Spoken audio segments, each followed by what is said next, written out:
ಐತಿಹಾಸಿಕವಾದಂಥ ಘಟನೆ ನಡಿಬೇಕಾದರೆ ಬಹುಶಃ ಅಲ್ಲಿಯ ಮಣ್ಣಿನ ಜನ ಬಹಳ ಪ್ರಮುಖವಾದ ಪಾತ್ರ ವಹಿಸ್ತಾರೆ ಅಂತ ನಾನು ಅನ್ಕೋತೀನಿ. ಬಾಬಾ ಸಾಹೇಬರವರ ಸಂಬಂಧಪಟ್ಟಂಥ ಯಾವುದೇ ಕೆಲಸ ಮಾಡುವಂಥ ಸಂದರ್ಭ ಇಲ್ಲಿ ಯಾರಿಗೇ ಬಂದರೂ ಕೂಡ ನಾವೆಲ್ಲರೂ ಕೂಡ ಹೆಮ್ಮೆ ಪಡಬೇಕಾದಂಥ ಒಂದು ಸಂದರ್ಭ ಅಂತ ಹೇಳಲಿಕ್ಕೆ ನಾನು ಬಯಸ್ತೇನೆ. ಬಾಬಾ ಸಾಹೇಬರ ಪ್ರತಿಮೆಯನ್ನ ಇಲ್ಲೇ ಯಾಕೆ ಬೇಕಾಯಿತು ಅನ್ನೋದು ಬಹಳ ಪ್ರಮುಖವಾದ ಪ್ರಶ್ನೆ. ಈಗಾಗಲೇ ಬಾಬಾ ಸಾಹೇಬರ ಪ್ರತಿಮೆ ಬೇಕಾದಷ್ಟು ಕಡೆ ನಾವು ಮಾಡಿದ್ದೀವಿ. ಆದರೆ ಜಿಲ್ಲೆಯ ಜಿಲ್ಲಾ ಕೇಂದ್ರವಾದಂಥ ಶಕ್ತಿ ಕೇಂದ್ರವಾಗಿರ್ತಕ್ಕಂಥ ಜಿಲ್ಲಾ ಆಡಳಿತದ ಆವರಣದಲ್ಲಿ ಬಾಬಾ ಸಾಹೇಬರ ಪ್ರತಿಮೆ ಅನಾವರಣ ಆದರೆ ಅದು ನಾವು ನೀವೆಲ್ಲರೂ ಸಂವಿಧಾನಕ್ಕೆ ಮತ್ತು ಸಮಾನತೆಗೆ ಸಲ್ಲಿಸುವಂತ ಬಹಳ ದೊಡ್ಡ ಗೌರವ ಅಂತ ನಾನು ಹೇಳಲಿಕ್ಕೆ ಬಯಸ್ತೇನೆ. ಶಕ್ತಿ ಕೇಂದ್ರ ಅನ್ನೋದು ಬಹಳ ಮುಖ್ಯ, ತಮಗೆಲ್ಲ ಗೊತ್ತಿದೆ. ಆಡಳಿತ ಯಂತ್ರ, ಇಡೀ ಜಿಲ್ಲೆಯ ಆಡಳಿತ ಚುಕ್ಕಾಣಿ ಹಿಡಿಯೋದು ಅದರ ನಿಯಂತ್ರಣ ಇರೋದು ಈ ಒಂದು ಕಚೇರಿನಲ್ಲಿ. ಆದ್ದರಿಂದ ಶಕ್ತಿ ಕೇಂದ್ರದಲ್ಲಿ ಶಕ್ತಿ ದೇವತೆಯಾಗಿ ಡಾಕ್ಟರ್ ಬಾಬಾ ಸಾಹೇಬ್ ಅಂಬೇಡ್ಕರ್ ಅವರು ಇಲ್ಲಿ ವಿರಾಜಮಾನರಾದರೆ ಪ್ರಾಯಶಃ ಮುಂದಿನ ದಿನಗಳು ಕೋಲಾರ ಜಿಲ್ಲೆಯಲ್ಲಿ ಅತ್ಯಂತ ಹೆಚ್ಚು ಅರ್ಥಪೂರ್ಣವಾಗಿರ್ಲಿಕ್ಕೆ ಸಾಧ್ಯ ಅಂತ ಹೇಳಲಿಕ್ಕೆ ನಾನು ಬಯಸ್ತೇನೆ. ಪ್ರಾಯಶಃ ಈ ಆಧುನಿಕ ಇತಿಹಾಸದಲ್ಲಿ ನನಗೆ ಗೊತ್ತಿರುವ ಹಾಗೆ ಒಬ್ಬ ಇತಿಹಾಸದ ವಿದ್ಯಾರ್ಥಿಯಾಗಿ ಹೇಳ್ತೀನಿ, ಕಳೆದ 70 ವರ್ಷ ಆಧುನಿಕ ಇತಿಹಾಸದಲ್ಲಿ 70 ವರ್ಷದಿಂದ ಅಂಬೇಡ್ಕರ್ ಅವರು ನಿಧನರಾಗಿ 70 ವರ್ಷ ತೆಗೆದುಕೊಂಡ್ರೆ ಆಧುನಿಕ ಭಾರತದ ಇತಿಹಾಸದಲ್ಲಿ ಸತತವಾಗಿ ಅವರಷ್ಟು ಚರ್ಚೆಗೆ ಒಳಗಾದಂಥ, ವಿಮರ್ಶೆಗೆ ಮತ್ತು ಪರಾಮರ್ಶೆಗೆ ಒಳಗಾದಂಥ ಮತ್ತೊಬ್ಬ ರಾಜಕೀಯ ಮುತ್ಸದ್ದಿ ನಾಯಕ ಇರಲಿಕ್ಕೆ ಸಾಧ್ಯವೇ ಇಲ್ಲ. ಇಡೀ ಜಗತ್ತಿನ ಇತಿಹಾಸದಲ್ಲಿ ನಾನು ಮಾತಾಡ್ತಾ ಇದ್ದೀನಿ, ಕರ್ನಾಟಕ ಇತಿಹಾಸ ಮಾತ್ರ ನಾನು ಮಾತಾಡ್ತಾ ಇಲ್ಲ. Is the only political leader of the modern times who has been subjected to all kinds of criticisms and scrutiny by this modern society. ಈ ಎಲ್ಲ ವಿಚಾರಣೆಗಳು ಮತ್ತು ಎಲ್ಲ ಸ್ಕ್ರಿಟಿನಿಗಳಿಂದ, ವಿಮರ್ಶೆ ಪರಾಮರ್ಶೆಯಿಂದ ಹುಟ್ಟಿದೆದ್ದ ಚಿನ್ನದಂತೆ ಪ್ರತಿ ಬಾರಿಯೂ ಬರ್ತಾ ಇರ್ತಕ್ಕಂಥದ್ದು ಆ ಶಕ್ತಿ, ಆ ದೈತ್ಯ ಶಕ್ತಿ ಮತ್ತು ಆ ಚುಂಬಕ ಶಕ್ತಿ ಸದಾ ಕಾಲ ನಮ್ಮೆಲ್ಲರನ್ನು ಕೂಡ ನಡೆಸಬೇಕು, ಮಾರ್ಗದರ್ಶನ ಮಾಡಬೇಕು ಅನ್ನೋ ಉದ್ದೇಶದಿಂದ ಇವತ್ತು ನಾವು ಡಾಕ್ಟರ್ ಬಾಬಾ ಸಾಹೇಬ್ ಅಂಬೇಡ್ಕರ್ ಅವರ ಪ್ರತಿಮೆಯ ಗುದ್ದಲಿ ಪೂಜೆಯ ಕೆಲಸವನ್ನು ನಾವು ಮಾಡ್ತಾ ಇದ್ದೇವೆ. ನಿಜಕ್ಕೂ ಇದೆಲ್ಲ ಒಂದು ರೀತಿಯಾದಂಥ ಅವ್ರು ಹೇಳ್ತಾರೆ ಅನಿಲ್ ಕುಮಾರ್, ಇದು ಒಂಥರ ಭಾಗ್ಯ, ಒಂಥರ ಪುಣ್ಯ, ಎಲ್ರಿಗೂ ಸಿಗೋದಿಲ್ಲ. ಇದು ನಮಗೆ ಹೇಗೆ ಸಿಗಬೇಕು ಅಂತಂದ್ರೆ ಪ್ರಾಯಶಃ ನಾವು ಕೂಡ ಆ ಪುಣ್ಯದ ಒಂದು ಕೊಂಚ ಭಾಗದಲ್ಲಿ ನಾವು ಕೂಡ ಪಾಲುದಾರರಾಗ್ತಾ ಇದ್ದೀವಿ. ಈ ಕಾರ್ಯಕ್ರಮ ಮಾಡಬೇಕು ಅಂತ ಶುರು ಮಾಡಿದಾಗ ನನಗೆ ಅರ್ಜಿ ಕೊಟ್ಟವರು ನಮ್ಮ ಹಿಂದೆನೇ ಇದ್ದಾರೆ, ಬೆಳಗಾವಿನಲ್ಲಿ ಮುನಿವೆಂಕಟಪ್ಪನವರು. ಅವ್ರನ್ನ ಮಾತ್ರ ನಾನು ಮರೆಯೋಕ್ಕೆ ಸಾಧ್ಯನೇ ಇಲ್ಲ, ಯಾಕೆಂದ್ರೆ ಅವ್ರನ್ನ ಪ್ರತಿ ಸಾರಿ ಚೂ ಬಿಡ್ತಿದ್ದೆ. ಇಲ್ಲಿ ಬಂದಾಗೆಲ್ಲ ನೀವು ಅಲ್ಲಿ ಹೋಗಿ ಮಾತಾಡ್ಕೊ ಬರಬೇಕು, ನೋಡ್ಕೊ ಬರಬೇಕು ಅಂತ. ಅವರು ಟೇಬಲ್ ಹೋಗಿದ್ದಾರೆ, ನಾನು ಎಲ್ಲ ಫಾಲೋ ಮಾಡಿದ್ದೀನಿ ಇರ್ಬೋದು.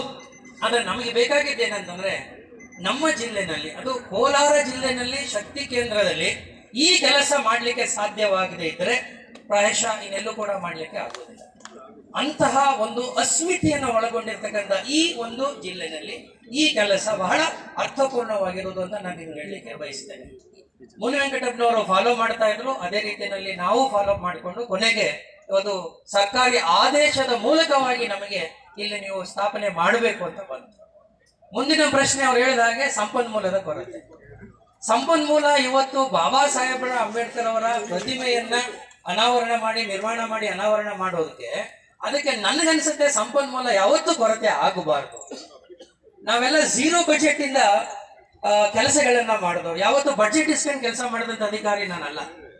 ನನಗೆ ಜನ ಕೊಡಿ, ಸಂಪನ್ಮೂಲ ನನಗೆ ದುಡ್ಡು ಬೇಕಾಗಿಲ್ಲ. ದುಡ್ಡು ಇಲ್ಲದೇನೆ ಕೆಲಸ ಮಾಡೋದು ಹೇಗೆ ಅಂತ ತೋರ್ಸೋದಕ್ಕೋಸ್ಕರನೇ ನಮ್ಮಂತ ಅಧಿಕಾರಿಗಳಿದ್ರು. ಸೊ ಹಾಗಾಗಿ ಜನರ ಅನುರಾಗ, ಜನರ ಪ್ರೀತಿ, ಅವರ ಕಾಳಜಿ ಇವತ್ತು ನಮಗೆ 1 ಕೋಟಿಗೂ ಹೆಚ್ಚು ಹಣವನ್ನ ಕೂತಲ್ಲಿಯೇ ಸಂಗ್ರಹ ಮಾಡಲಿಕ್ಕೆ, ಸಂಪನ್ಮೂಲ ಸಂಗ್ರಹ ಮಾಡಲಿಕ್ಕೆ ಸಾಧ್ಯವಾಗಿದೆ.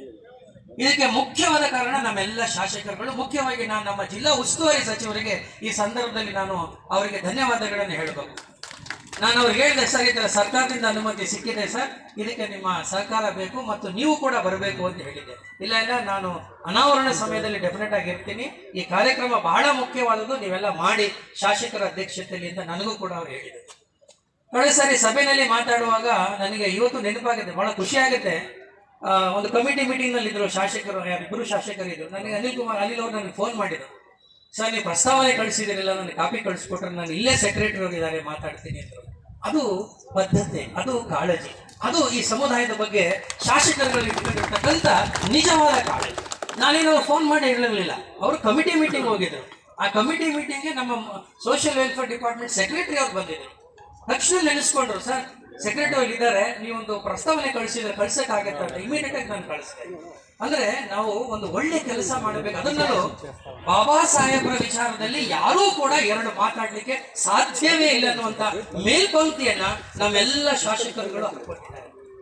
ಮಾನ್ಯ ಶಾಸಕರಾದ ಕೊತ್ತೂರು ಮಂಜುನಾಥ್ ಅವರು ಹೇಳಿದ್ರು, ಅವತ್ತು ಮೀಟಿಂಗ್ ನಾನು ಹೇಳಿದ ತಕ್ಷಣ ಏನ್ ಹೇಳಿದ್ರು, ಬಹುಶಃ ನಾನೊಬ್ಬ ಇಷ್ಟೊಂದು ಪಾಸಿಟಿವ್ ಮೈಂಡೆಡ್ MLA ಅವ್ರನ್ನ ಮುಕ್ತವಾಗಿ ನಾನು ನೋಡಿರ್ತಕ್ಕಂಥದ್ದು ಬಹಳ ಕಡಿಮೆ. 18 ಜಿಲ್ಲೆಗಳಲ್ಲಿ ನಾನು ಅನೇಕ ಶಾಸಕರುಗಳು ನೋಡಿದ್ದೀನಿ. ತುಂಬಾ ಪಾಸಿಟಿವ್ ಆಗಿ ಮಾತಾಡ್ತಾರೆ, ಮುಕ್ತವಾಗಿ ಮಾತಾಡ್ತಾರೆ. ಕೆಲವ್ರಿಗೆ ಹೊರಟು ಅನ್ಸ್ಬೋದು, ಕೆಲವ್ರಿಗೆ ಓವರ್ ಅಂತ ಅನ್ಸ್ಬೋದು. ಬಟ್ ನನ್ನ ಜೊತೆನಲ್ಲಿ ಇವತ್ತುವರೆಗೂ 1.5 ವರ್ಷ ಆಗ್ತಾ ಇದೆಯಲ್ಲ, ಇವತ್ತುವರೆಗೂ ಯಾವುದೇ ಸಂದರ್ಭದಲ್ಲಿ ಫೋನ್ ಮಾಡಿದ್ರೆ ಅಥವಾ ಅವ್ರು ಫೋನ್ ಮಾಡಿದ್ರೆ ಒಂದೇ ರೀತಿಯಾದಂತ ಒಂದು ಪ್ರತಿಕ್ರಿಯೆ ಮತ್ತು ಸ್ಪಂದನೆ, ಅದು ಬಹಳ ಮುಖ್ಯ. ಸಂವೇದನಾಶೀಲತೆ ಇಲ್ಲದಿರ್ತಕ್ಕಂಥ ನಾಯಕರು ದೊಡ್ಡ ನಾಯಕರಾಗಿ ಬೆಳೆಯಕ್ಕೆ ಸಾಧ್ಯವೇ ಇಲ್ಲ. ನಮ್ಮ ಶಾಸಕರುಗಳಿಗೆ ಮುಂದೆ ಬಹಳ ದೊಡ್ಡ ಭವಿಷ್ಯ ಇದೆ. ಅವ್ರು ಹೇಳಿದ್ರು, ನಾನು ಹೇಳಿದೆ, ಸರ್ ಇಷ್ಟು 1.5 ಕೋಟಿ ನಾವು ಎಸ್ಟಿಮೇಟ್ ಮಾಡಿದ್ದೀವಿ. ಕಮಿಷನರ್ ನಮ್ಮ ಇವರು ಯಾರು ನಮ್ಮ ಸೋಷಿಯಲ್ ವೆಲ್ಫೇರ್ ಇಂದನೂ ಒಂದಷ್ಟು ದುಡ್ಡು ಕೇಳ್ತಾ ಇದ್ದೀವಿ, ಆದರೆ ಸಾಕಾಗೋದಿಲ್ಲ ಅಂತ ಹೇಳಿದಾಗ ಅವ್ರು ಹೇಳಿದ್ರು, ಎಲ್ಲ ಕ್ರೋಢೀಕರಿಸಿ ಎಷ್ಟು ನನ್ನ ಪಾಲು ಕೊಡ್ತೀನಿ, ಅದಾದ ಮೇಲೆ ಅಡಿಷನಲ್ ಆಗಿ ಎಷ್ಟು ಖರ್ಚಾಗುತ್ತೋ, ಅದು ಕೊರತೆ ಆಗುತ್ತೋ ಅದನ್ನೂ ನಾನೇ ಕೊಡ್ತೀನಿ ಅನ್ನೋ ಮಾತನ್ನು ನನ್ನ ಎದುರುಗಡೆನೇ ಭರವಸೆ. ನಮ್ಮ MLC ಅವರು ಅದೇ ಮಾತು ಹೇಳಿದ್ರು. ಅವರು ಸಜೆಷನ್ ಕೊಟ್ಟರು, ಸರ್